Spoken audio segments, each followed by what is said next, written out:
Hello, everyone, and welcome to the Greatest Games podcast on the Blizzard. My name is Marcus Speller. With me is Jonathan Wilson, and with us today is Brian Oliver, sports journalist, having covered many international football tournaments, former sports editor of The Observer, and author of the Commonwealth Games Extraordinary Stories Behind the Medals. Brian, a pleasure to have you on the pod. What a pleasure to be here, I hope. Well, you've picked an outstanding game, if I may say. We go back to June 2000 for the semi-final of the European Championships that ended, of course, Italy 0, Netherlands 0, with Italy advancing on penalties. Brian, why have you chosen this game? Well, you've already got the score wrong because Italy won 0-0. It's the only time. It's the only time in history where I'd say that a team won a match 0-0. I've picked it because it was the era which, for me, being there live, featured the best international football I've ever seen, including in that tournament, the best single performance I've ever seen. And because everybody gets carried away by goals, and on this occasion, and I really remember it well because of something that we had in the Observer the weekend after,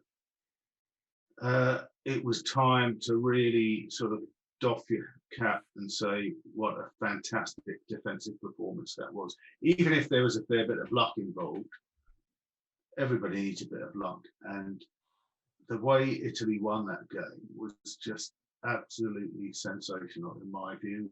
And always I like to be a bit different, so I chose it for those reasons.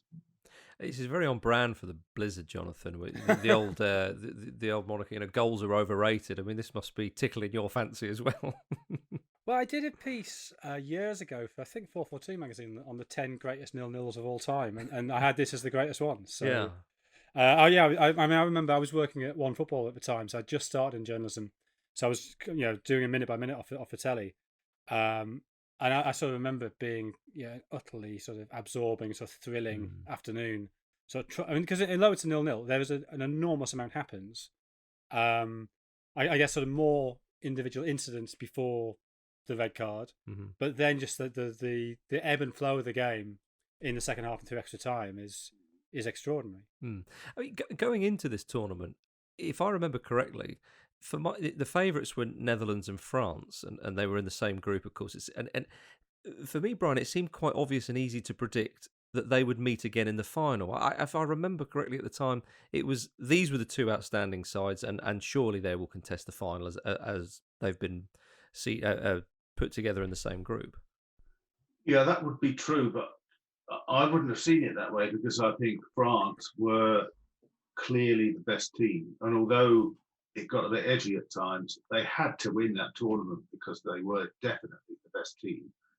And that single best performance I'm talking about was their first game against Denmark in Bruges when they won 3-0. I've never seen anything like it. They absolutely thrashed Denmark, and it could have been 6-0. And it was about a year and a bit before that, if you remember, and I'm sure Jonathan will, when France won 2-0 at Wembley. It was only a friendly, but Anelka scored both goals. And in that game, again, France was so much better than England, and they were so good. I honestly don't think I've ever seen an international team live perform as well as they did in that period after winning the World Cup and before winning Euro 2000. And of course, unlike Spain later on, they sort of fell apart a bit after that and didn't do very well in 2002. But just for that short while, you look at their lineup, they were absolutely fantastic. And I thought it was important that, during that game, at the outset, I wanted Holland to win. But as it went on, I thought, I don't want Holland to win because Italy will give France a better game in the final than Holland will. Because Holland was just, I don't know, a little bit flaky. There was something Italy had that they lacked. We'd already been treated to a game between France and the Netherlands, of course, in the group stages. But I take the point. But I mean, that was a dead rubber by then, wasn't it? Both teams were already through. Yeah. Much changed teams. But I mean, of course, the thing with this Dutch side, and we talked about this before, but it comes up again. the mysterious managerial career of Frank Rijkaard, which makes no sense on any level whatsoever. That he basically got a series of jobs by dint of being Frank Rijkaard. Yeah. And yeah, the Netherlands' performance here, okay, they win the group, they get to the semi-final. You can argue they were unlucky in the semi-final, but it was at best a par performance for a host with that many great players. Mm-hmm. If he then goes off, leads Sparta Rotterdam to their first ever relegation, somehow then is about to go and manage the Dutch Antilles and is given the Barcelona job, at which he mysteriously excels before it all falls apart and he disappears and is pretty much never heard of again. Yeah. I mean, his only experience before getting the Dutch national job was running a lingerie shop in Amsterdam. I mean, and a stellar football career before that, obviously. In terms of managerial experience. I mean, the scene is so typically Dutch, one could say, but it is quite remarkable, indeed. I mean, they were the host nations, of course, for those who don't remember. It was the Netherlands and Belgium that were host nations. Belgium went out in the first round, so despite winning their first game. But Brian, the Netherlands started quite tentatively in this tournament, unlike France, as you talk about them swatting aside Denmark. I thought they were quite fortunate to win against the Czech Republic in their opening game. In fact, they would have been quite fortunate to get a draw if the match had finished 0-0. The Czechs seemed to be pretty decent. So they didn't start particularly brightly, the Netherlands. No, but doesn't that happen fairly often if you're a host nation? You've got so many expectations. You've got every single person in the stadium wearing orange.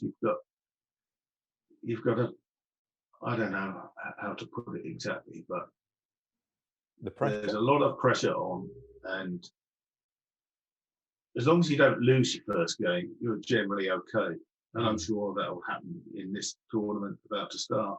You know, a lot of teams will be expected to win. They'll probably draw, and then they'll settle down and get on with it. I mean, we saw that in Euro '96, didn't we? So the previous Euros, we saw that with England drawing with Switzerland in the first game. So, I mean, that first game they win it 1-0 with a last-minute penalty from Frank de Boer. Yeah, which obviously goes on to become very significant. But yeah, more on his penalty taking later. Yeah, and I mean the Dutch they did have a great squad of players in this tournament. Obviously France did as well, and when they played in that dead rubber, it was an entertaining game. I mean the scorers, Dugarry and Trezeguet scored for France, Kluivert, Frank de Boer again, and Zenden. But they were two sides that could entertain. And could, as I say, go on and do something in this tournament. And Jonathan, what were your feelings then when the Netherlands beat France in the group? Did you think they'd a slight psychological advantage, or did you think... No, because I think they picked a much stronger side. I think France rested a lot of players and the Dutch didn't, which I tend to think resting players in the third group game tends to be a daft idea. I think I think this in Euro 2008, all four teams who topped their group knew they topped their group going into the final game because it was done on head-to-head, not on goal difference then. And I think three of them then lose in the quarter-final, and the other one is Spain, who drew but won on penalties, which was the only game he didn't win in that tournament. So, yeah, I think there's in a tournament of only 6 games, resting players in your third group game, I think can be problematic. So I just didn't really place too much stock on that. Yeah. That 3-2. I guess the only difference was who you played in the next round. And the Dutch played Yugoslavia, and that was the first game when they actually looked a potential winner. And the Yugoslavs had a funny group. They had that draw against Slovenia when they'd been 3-0 down and had Mihailovic sent off. So the Yugoslavs were very sort of hot and cold. But to win that 6-1 and Kluivert getting a hat trick, you thought, this is a proper Dutch team, albeit a Dutch team playing a sort of 4-4-2, which you wouldn't expect from them, which I guess was a way of getting Bergkamp and Kluivert in the side. Ben Overmars on one flank and Zenden obviously slightly tucked in, but as the left-sided midfielder. Yeah, still quite an attacking formation though. But yeah, 6-1, you can't really argue with too much. France, on the other hand, Brian, they beat Spain 2-1. But perhaps the more memorable game for them in the knockouts was their 2-1 win against Portugal in the semi-final. We saw a golden goal from Zidane, who we've come to know as Yeah, but most of the time keeping a cool head, although that's not always the case. But in that moment, he kept a very cool head to tuck away the penalty in the 117th minute to win it after it all got a bit bad-tempered. And that was quite an outstanding game in the tournament, really, for that. Yeah, well, just to go off piece slightly here, what I remember all this exceptionally well because there was a company called Sportel. Do you remember that, Jonathan? That bought up loads of websites, and it was a Belgian media company. It will shock you to learn I briefly worked for them. Yeah, it wouldn't actually. But I don't know quite what went on, but they had absolutely bundles of tickets for Euro 2000. And I was at the Observer at the time, and basically anybody on the sports department said, "Oh, do you fancy that one? Fancy going to Eindhoven? What about Bruges?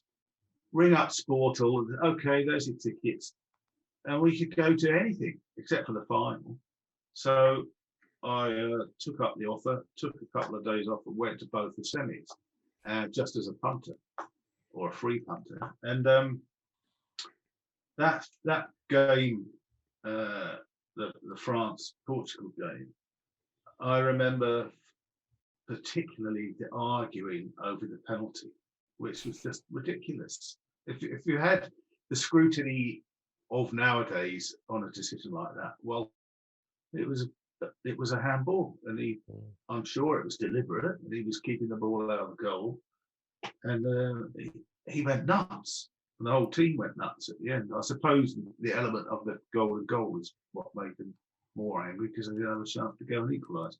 But it was definitely a fair result, very exciting, and everybody headed off to Amsterdam thinking, well, that was a good one, and tomorrow will be even better. And to me, it worked out that way, but to most people, it didn't. What was it? You obviously attended the semi-final, as you say, from the. How was the tournament then building up to this semi-final in the Netherlands? I mean, I could imagine after a 6-1 win in the quarter-final, they must think, right, we're on for this. It must have been incredibly exciting if you're a fan of the Dutch side. Well, as I've been a Portsmouth supporter for 50-something years, and I can tell you a game that was just like it was the 2010 FA Cup semi-final, Spurs against Pompey, on the tube, and they were so cocky, all these Spurs fans, talking about how they were going to win 4-0 and what they're going to do on the day of the final, blah, blah, blah. And it was not quite to that extent, but everybody in Holland sort of knew they were going to win. And when you get to the stadium, and probably 7/8 of the stadium is completely orange, and they really belted out the national anthem, and you just sensed that they sort of almost had a sense of entitlement that they were going to the final, and that's that. And which is partly why I enjoyed the game so much. And we've talked a bit about the Dutch there, Jonathan. I mean, Dino's off Italy, meanwhile, as the tournament's going. They're just going about their business in their lovely Kappa kit, and they beat Turkey and the host Belgium and Sweden to top their group. Again, not that much from recollection was being said, despite them having some extremely good players, for crying out loud. I think they'd had quite a scratchy build-up, hadn't they? And I think there's a bit of there's some doubts about Zoff. I think he was seen as being quite old school as a manager. I think the fact they were playing with a back five, there were some doubts about that. But yeah, it was a sort of their progress of a semi-final was perfectly Italian. They just scored 2 goals in every game. It wasn't particularly flashy. It wasn't particularly exciting. It didn't really catch the eye. But they were very efficient. They were very good at it. And the extraordinary thing about this, this semi-final is the fact that Totti doesn't start. That he preferred Fiore to Totti. I guess if you're playing a 3-man midfield, if you have Totti there, it's very much a 2 and a 1, whereas this was more of a 3 with Albertini at the back of it. But yeah, they were just very, very solid. But Del Piero, Inzaghi, Totti up front, Del Vecchio, they had forwards who could get them goals. Yeah, and of course, I mean, we've ticked the Frank Rijkaard box already. I believe, Jonathan, that it was this summer that Del Piero gave you a lesson on how to take free kicks, was it? No, it was a previous. Oh, was it previous really? Summer. Okay, well, we won't talk about that then. No, it would have been autumn of previous year because It was to play test the official ball of Euro 2000, Oh, I see. the Adidas Terrestre Silverstream. Mm. And yes, I scored a volley past Van der Sar and scored a free kick under instruction from Del Piero, and he patted me on the shoulder and called me Il Maestro. And does he still call you that if you ever see him? I mean, literally every time I've met him, he's called me that, which Yeah. is to say, never since. On which point, actually, could I make a little diversion here? Please, you Brian. just mentioned somebody. Van der Sar. Hmm. How the hell in 2011, when Van der Sar left Manchester United and they won the league and got to the European Cup final, did the Football Writers Association make Scott Parker Footballer of the Year? Tell me that. It had to be Van der Sar. Look at what he did throughout his career. Look how well he played for Manchester United. Look how many trophies he won. Yeah. There's so many West Ham fans in the FWA. They all start chuntering on about it. How the hell did they come up with that? I can't believe it's taking you, 15 minutes, 25 seconds to get to that. No, normally your complaints of West Ham bias and the FWA kind of so within 3 minutes of meeting you. But I mean, who was the last goalkeeper to win that? Was it Troutman? I know Southall won the PFA, didn't he? He only ever won the FWA. Is that right? I think Bert Troutman's the only one to do it. That's no excuse. Yeah. Come on, give us the reason for Scott Parker winning it. I'm not a member of the FWA. Don't have a go at me. Yeah. I don't even get a vote. Yeah. Come on, Marcus, bring us back on piece. Well, I was just saying that either one, it's sort of past Fulham against future Fulham. So either way, I think that was probably what hinged the vote. I think it's a good time to take a break, gentlemen, and after that, we will talk about the match itself. See you in a moment, everybody. Welcome back to the greatest games on the Blizzard. Now then, let's get to the match, gentlemen. As we say, both sides, you look at the players who started this game, Brian. I mean, the vast majority are household names. Absolutely incredible. But despite this, I suppose with home advantage, the Dutch were the favourites for this game. They started on the front foot as well, and that would have probably got the crowd going straight from the off. Yeah, absolutely. The crowd was going, as I mentioned earlier, I don't think I've ever heard a louder anthem sung in any game than the Dutch for that one. And Italy, to their credit, did make a bit of noise, but there's absolutely no question that Holland were the favourites, and they did start very well. Could have scored, one or two in the first half, but they didn't. Yeah. Well, that first quarter of an hour, I mean, there's the Bergkamp hits a post after a quarter of an hour, but there's sort of half a dozen, I'm not sure you'd call them chances before that, but chances of a chance. Where the ball played dangerously across the top of the box, or somebody almost getting in a position to slide a pass through. I sat down to watch the highlights yesterday and actually sort of ended up just watching the whole game because it was such a sort of gripping game. And there's an extraordinary amount happens in that first 15 minutes. And then Bergkamp, just that little shimmy past Giuliano, shot with the outside of his foot. And, half an inch to the right, and that's a goal. But it hits the post, comes straight back towards him. So they're incredibly close to taking the lead early on. And it's astonishing sort of series of attacks. I think actually, I'm not 100% sure. I think that was one of those ones where you can actually hear it hit the post because the whole stadium goes quiet for sort of a few nanoseconds when they think it's going in, and you can clearly hear that thud. I like those ones that hit the post much better than the ones that you can't hear. Yeah, I mean, as I say, it was sort of wave after wave of Dutch pressure. Maybe not, as you say, Jonathan, sort of chances. And looking back on this game, I mean, I know it was only 1 year after the 90s, if you see what I mean, but it was quite rough. I mean, there were a lot of challenges that nowadays would have been. Yeah, it was. I mean, I sort of agree with Brian that I think this is the best international tournament I've ever seen. Now, obviously, it's a different experience. I was watching it on TV. I wasn't there, and I've always sort of wondered: in the same way that I think '82 was the best World Cup because it was my first one. Do I sort of favour this tournament because this is the first one I worked on, albeit from afar? But I think it is that sort of sweet spot of the physicality of old football, the football I grew up with. I guess younger people probably don't miss that in the way that I do. But with a sort of modern sensibility in terms of tactics, in terms of attacking flair.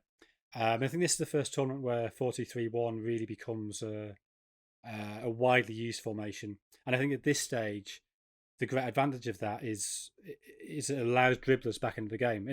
You can't really risk a dribbler in a 4-4-2 because if you leave your position or if you get dispossessed, there's a big hole.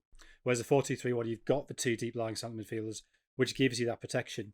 And I remember Alex Ferguson talking about this after United had played Deportivo twice, which would have been 2003-04. So they played him 4 times in the season. They played him in the group and they played him in the knockout. And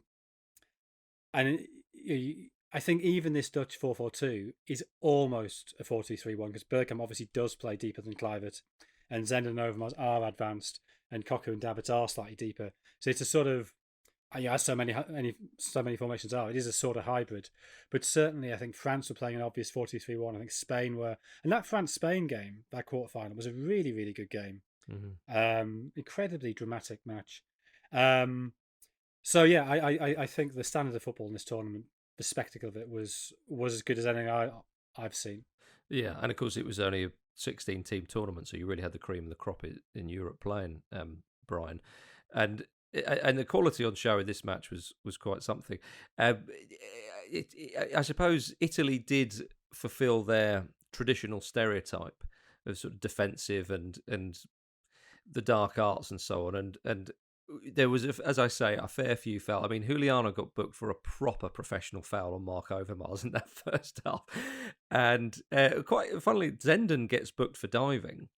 But Zenden's the man who's fouled by Zambrotta, who gets the second yellow in the 34th minute. And when Italy are down to 10 men, the Dutch must think, oh, well, this is a matter of time then until we find the net. Yeah, it's going back to the sort of pre-match build-up. The first 15 minutes, then you get a red card. So it's almost as if there's an exponential rise in home expectations, which again is why it's so dramatic.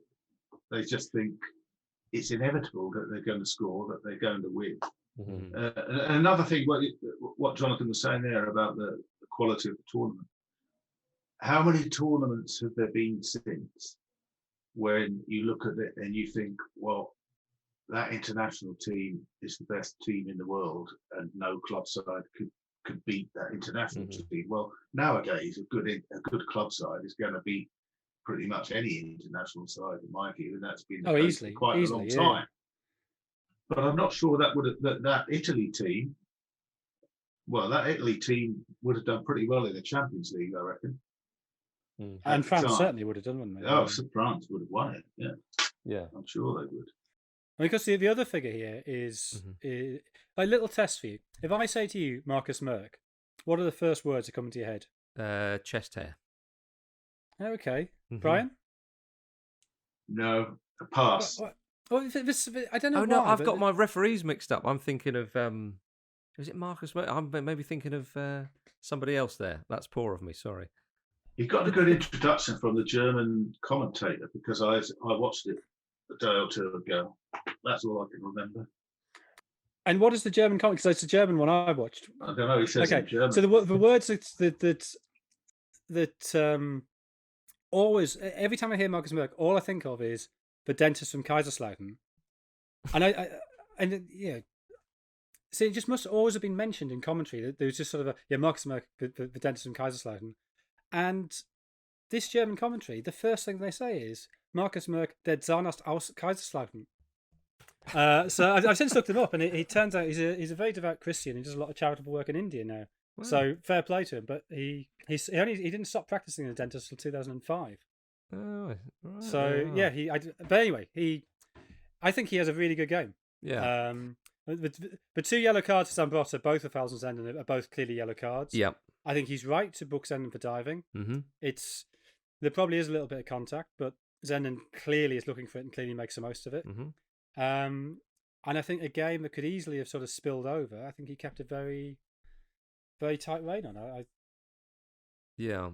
Well, he gave, I mean, it's a fairly bold call to make when Nesta fouls Cliver for the penalty. Oh, by the way, it was Andras Frisk was the referee I was thinking with the chest there. Yeah. Forgive me. But yeah, Nesta obviously holds Cliver, and you can see the pull of the shirt, Brian, and so on. But especially back then, as the player didn't go down, it's still a little bit of the case now. But it was a bold call, but would you say it was the right one for the penalty? Yeah, definitely. Mm-hmm. And I'd say one of the highlights was the outcome of that penalty when Toldo celebrates as if he's just scored the winner in goal time. Fantastic. I've never seen a goalkeeper leaping around like that twice. Yeah, you see the size of the guy when he leaps like that. You think, blimey, that must have been quite intimidating. When going up to take a penalty, you think to yourself, well, flipping heck, actually, it's not 50-50, of course, but for the player who's about to take the penalty, must think, yeah, I'm going to have to do something good to stick it past him. But Toldo also, I'd sort of forgotten this about him. In my head, he was sort of one of the sort of smaller, slighter keepers, but he's not. He's massive. Yeah, huge. And he's got a really dismissive way of catching crosses. Yes, he does. It sort of just makes it look like the easiest thing in the world. Like there's no players around him. It's almost like when you're playing cricket and you're sort of passing the ball back to the bowler. And some, mid-off tosses to the ball, and they're sort of not even looking, so just hand up and the ball sort of sticks in it. It's almost like that, just sort of a very casual, pluck it out of the air. Yeah. And I guess it's partly because he's so tall, he doesn't have to jump to do it. I also think in that celebration, in a weird way, it sort of transmitted itself to the supporters, because Italy supporters equally celebrated that save as if they'd just scored a goal. Yeah. And that they got their momentum going as well as the game wore on. But And it wasn't really until at least an hour had gone before you actually really thought, Christ, this is one of those games where it doesn't matter what Holland do, they're not going to get the goal. Yeah. But it's funny, though, when you're talking about that the way they celebrated that penalty save, you're right. They're still down to 10 men. It's still the first half.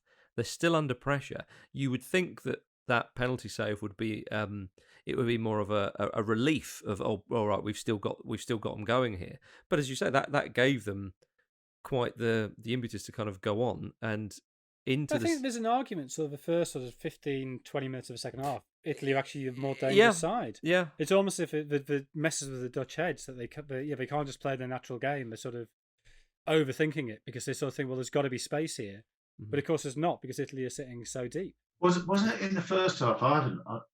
I could be wrong. Wasn't it in the first half when they put out a long ball and Del Vecchio nearly scores? Second half. Second half, is it? Well, and there's that deflected Fiore shot that Van der Sar makes. I mean, I think it's almost a hard save because the deflection takes the pace off it, so you've got to sort of slightly hang and push it wide. But they have, not brilliant chances, but 2 or 3 decent chances. Yeah. In that first half of the second half. Mm-hmm. But you're right, Del Vecchio did have a chance to. It wasn't a glaring chance, but he certainly had a chance he could have won it, which would have been a real kind of smash and grab job. But that would have killed the drama. I'm glad that they won 0-0 rather than 1-0. And of course, in the second half, again, the Dutch get a penalty. Edgar Davids runs through, wins a penalty. Now, this really clumsy foul. Very clumsy foul from Giuliano. Now, this is where I might question Mr. Merck. Giuliano's already on a booking. Should he have received? Yeah. You see, yeah, no, you're right. Yeah, he should have. Yeah, and I mean, down to 9 men. I mean, I know they had some amazing defenders and they put in a hell of a performance, but even that might have been out of reach for them. But he wasn't sent off. The penalty was given, and I remember watching the game, Brian, and the relief around the stadium of, finally, here we go. We've been given another gift, and of course it came back off the post. Kluivert's effort. Yeah. Reminded me of that famous Boxing Day 2-2 at Stamford Bridge when Kerry Dixon missed 2 penalties for Chelsea against Portsmouth. But better not go into that one. But I think it was probably when they missed the second one that you really did think, this is it. It's just sort of predetermined. They are not going to score no matter what. And I think, again, it was a while ago, and I haven't watched the whole thing again, but I've got an impression that Nesta just gets better and better as the game goes on. And Cannavaro ditto. The goalkeeper was great all the way through. They had fantastic fullbacks. they were just sensational. Yeah, I mean, if you are going to have to defend, well, it's not a lead, just defend to penalties, yeah, your existence exactly, then you probably would choose Nesta, Uliano, Maldini, and Cannavaro with Toldo behind you and maybe Albertini in front. Jonathan, would you say? Yeah, I mean, I guess they had the advantage that Maldini's such a sort of versatile footballer that although he begins the game as a wing back, he sort of ends it as almost as this is going to sound ridiculous, but almost as a left-sided centre back in a four-man central defence. And then you have Albertini sitting in front, Di Biagio, a great sort of shuttling up and down midfielder who can just sort of, I mean, he ends up stopping Zenden, and then Fiore has to take on Overmars, which I think is the hardest job. But of course, he's got Maldini behind him. So again, if you want somebody sort of covering you, protecting you, Maldini's the absolute perfect person to do it. Yeah, interesting that some of the changes Italy made in that second half, they brought on Del Vecchio for Inzaghi. You think, well, okay, that's Inzaghi probably run himself ragged. They took off... and also just have to have more of a target man, somebody who can hold the ball up rather than. And Inzaghi, for all his gifts, he's not the person you want in this situation because he's going to be caught offside. Yeah, that's right. I mean, that play on the shoulder is great.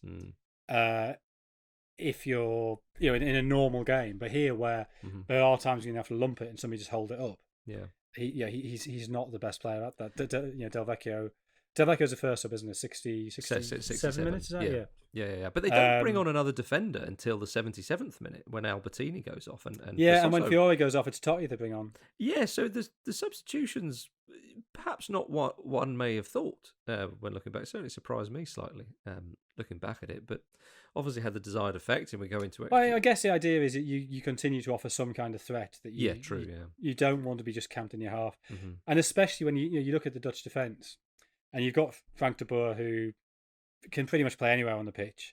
So if you're not tying him up in his own half, he's going to just be playing as a midfielder. You got Van Bronckhorst, who is obviously great going forward. Even Stam was perfectly capable of wandering forward. A very good striker for the ball. He took 2 or 3 free kicks in this game. And Paul Bosvelt, the right back, who is also a midfielder playing out of position. So I can see why you would want to try and occupy them as far up the pitch as possible. 0-0 after 90 minutes and then into extra time, Brian, and of course that ended 0-0 as well. When it went to penalties, did you think Italy have got this? Oh, certain. Yeah, absolutely certain. Yeah. Because as I was saying, it built up from around about an hour in, and you just kept thinking more and more and more. That little group of fans in the stadium is going to be going nuts, and all this lot are going to be crying. And it just had to be that way, sort of. Yeah, I mean, but it's funny actually. But both sides have poor records with penalty shootouts. Going into this match, neither side had won a penalty shootout. Italy had lost 4, the Dutch had lost 3. And I suppose the difference, of course, Italy had been effectively playing for penalties for most of the match. Obviously, the Dutch would have been disappointed. But I mean, even currently, the Dutch have won 2 out of 7 penalty shootouts. Italy have won 4 out of 11, and those who are wondering, England have won 3 out of 9. But it would have been the first penalty shootout win, Jonathan, for one of these sides. And of course, it was Italy. I suspect that back then that was less of a thing because your penalties were still.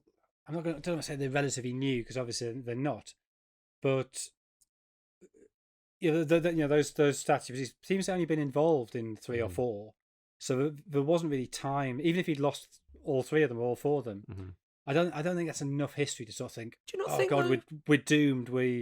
But with England though, I mean, England after Euro '96, it was maybe because it was to the Germans again, but it was penalties, and then '98 World Cup, it was penalties. Whereas the Dutch was it '92, and then in '98 themselves, and Italy in '98, so they'd both been eliminated on penalties in '98. Yeah, I mean maybe England by '98, but I think the other problem in '98 was the players England had left on the pitch at the end of that Argentina game were not players I'd really want taking penalties for me. Yeah, when you end up with David Batty taking a penalty with the best will in the world, that's less than ideal. Yeah. But then, I mean, Luigi Di Biagio, he stepped up to take the first penalty. Well, it is interesting he takes the Italian penalties because they're not the players. Yeah. I mean, Totti, obviously, But Di Biagio, he'd missed. Pizzotto, and Maldini. But Di Biagio missed in France '98, which he missed a crucial one, hadn't he? He missed the last one. Yeah, he did, yeah. But he steps up and tucked it top corner. Which, tell you what, fair play to him. You know, if you're gonna if you're gonna exercise your demons, that's how to do it. They won it after 2 penalties, haven't they? Really? Yeah. Well, and again, that goes down. You go back to Toldo again. I mean, yes, in this day and age, he would have been penalised for coming off his line, but all goalkeepers did that back then. But if you think of the size of the guy, I mean, that penalty, Brian, that Frank de Boer takes, with Toldo leaps forward. I mean, he just seemed absolutely impenetrable when he saved that penalty. Yeah. Well, you can imagine how much confidence he had for what happened throughout the game. Compared to Van der Sar, who probably knew that in a few years' time he was going to be overlooked for the football of the year. Yeah, his shoulders were sunk, weren't they, throughout that penalty competition? I mean, it's a terrible penalty from De Boer. I mean, he's clearly mentally shot. If you compare that to the penalty he takes against the Czechs in the first group game, or the penalty taken earlier in this game, because the penalty earlier in this game, it's not a bad height for Toldo, but it's not far from a corner. Toldo has some, he's a good save, and a shorter goalkeeper might not have made it.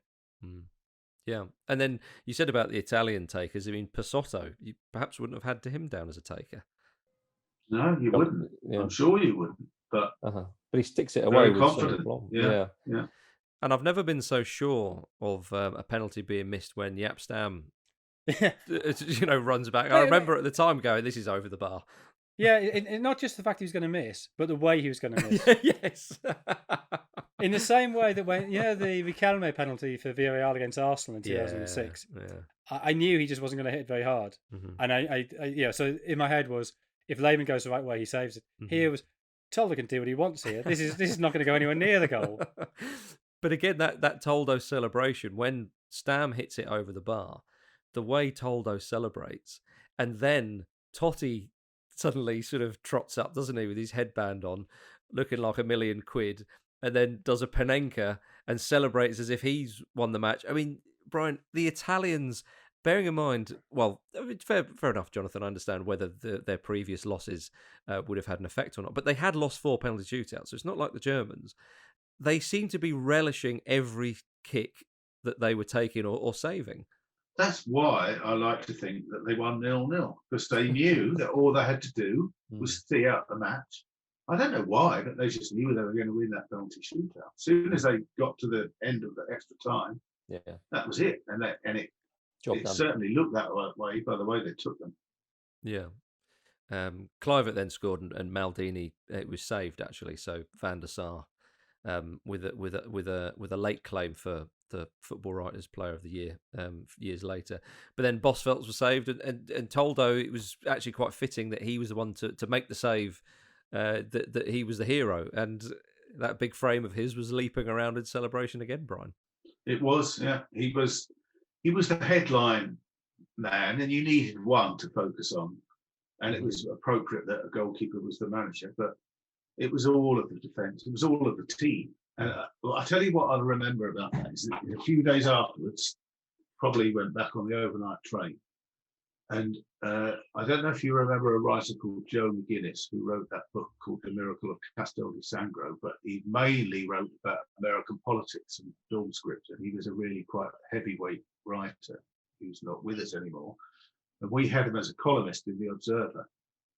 And for the weekend of the final, he sent in a very ho-hum article about something or other that was so boring, I can't remember what it was. And I got in touch and said, look, you were there when Italy won that game. Can't you write about the beauty of defensive football or something like that? And he wrote a fantastic column, which is still online now. And I don't remember this because I wasn't in England, but I'll just read you a little bit of what he said, because there must have been a lot of whinging on the BBC. He said, it was in these very pages only a week ago that the word cowardly was used to describe this Italy team. Yes, love is blind, whether for England or for Orange, but it need not give rise to invective. Cowardice does not triumph over a host team fresh from scoring 6 goals in their previous game. Cowardice does not enable a squad to hold scoreless the tournament co-favourites while playing a man down for 90 minutes. It was appalling to hear Barry Davis, Trevor Brooking and Alan Hansen raving on about how Italy not only did not deserve to win, but how their very existence as a national side threatened to destroy the game as we know it. Just who are the cowards, chaps? Toldo, Nesta, Cannavaro, Maldini, Giuliano, Conte, Albertini? For the final, try getting your heads out of the sand and take note of what is actually happening on the field instead of pretending you're seeing what you wish you could see, which I think was exceptionally well put. Indeed. I think we'll leave it there. Oh dear. Well, Brian, pleasure to have you on the pod, and thanks very much for helping us revisit that great game. So for more stories like that, do check out theblizzard.co.uk. We'll be back next week from with another great game from the history of football.